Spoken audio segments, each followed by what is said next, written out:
चौधरी के बेटिया ना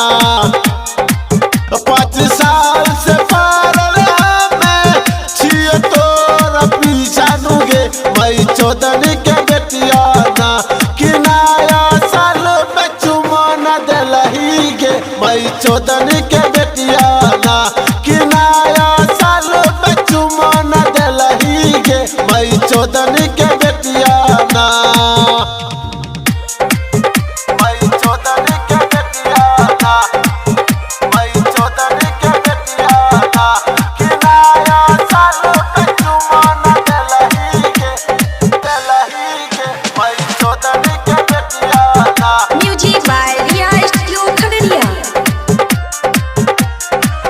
मीठी मीठी बातिया के फोन के रिचार्ज करली मई चौधरी के बेटिया ना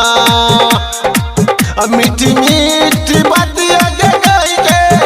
नया नया सूट किना बैली मई चौधरी के बेटिया ना कि नया साल में चुमा न दिलही गे मई चौधरी के बेटिया ना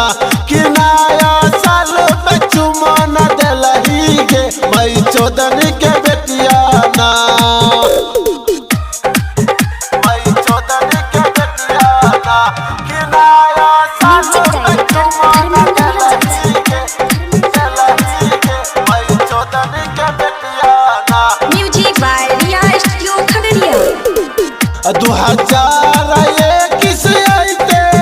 फोन अपन बंद कर लेली मई चौधरी के बेटिया ना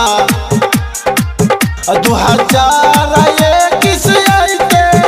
फोन अपन बंद कर लेली मई चौधरी के बेटिया ना कि सोनल के चुमा न छौरी गे दिलही गे मई चौधरी के बेटिया ना